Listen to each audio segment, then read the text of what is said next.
नहमदुहु व नसल्ली अला रसूलिहिल करीम अम्मा बाद फ़ाऊज़ु बिल्लाहि समीन अलीम मिनश शैतानिर रजीम बिस्मिल्लाहिर रहमानिर रहीम रब्बि इश्रह ली सदरी वयस्सिर ली अमरी वहलुल उक़दतम मिन लिसानी यफ़क़हू क़ौली।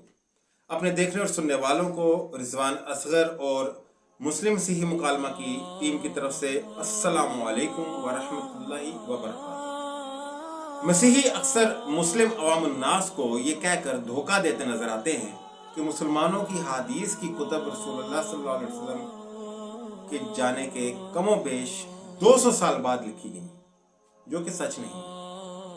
नबी अकरम सल्लल्लाहु अलैहि वसल्लम के पाकीज़ा दौर में ही जहां कुरान मजीद को ज़ब्ते तहरीर में लाया जा चुका था, वहीं हदीस रसूल सल्लल्लाहु अलैहि वसल्लम को भी महफूज करने का काम शुरू हो चुका था। सबसे पहले हदीस की किताब जो सहीफ़ा सादका के नाम से जानी जाती है, हज़रत अब्दुल्लाह इब्न उमर ने लिखी, जो आप सल्लल्लाहु अलैहि वसल्लम की ज़िंदगी में ही लिखी जा चुकी थी। इसके बाद सहीफ़ा इमाम इब्न मुनब्बा का नाम आता है, जो हज़रत अबू हुरैरा के शागिर्द ने लिखी थी। इन्हीं इब्तिदाई कुतुब से बाद में आने वालों ने अपनी अपनी किताब में इस्तेफादा किया।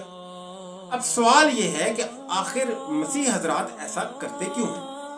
वो इसलिए कि वो जानते हैं कि इनके पास मौजूदा कुतुब सब की सब बाद की तख्लीक है और कोई भी यीशु अलैहिस्सलाम के ज़माने की नहीं। मौजूदा 4 अनाजील भी यीशु के सऊदी आसमानी के कई सौ साल बाद मंजर आम पर है। यहाँ तक कि मसीहों का अकीदा तसलीस भी कई सौ साल बाद मार्ज़ वजूद में। यीशु की अलूहियत का अकीदा भी कई सौ साल बाद घड़ा गया।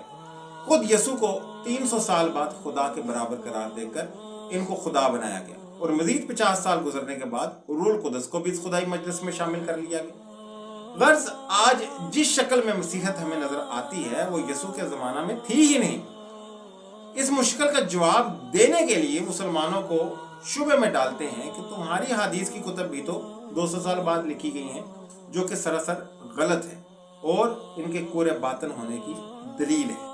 असल में मुसलमानों की कुतुब में मौजूद सही हदीस का तवातर बाइबल के मुकाबले में कहीं ज्यादा है और मुसलमानों के पास जो असानाद मौजूद हैं और जिस तरह मुसलमानों ने रसूलुल्लाह सल्लल्लाहु अलैहि वसल्लम की सुन्नत को महफूज करने का जो एहतमाम किया है, शायद ही किसी मजहब में मिलता। लिहाजा मसीहों का ये कहना कि हदीस भी बाद में लिखी गई हैं, असल में अपने ऐब को छुपाने की एक नाकाम कोशिश है।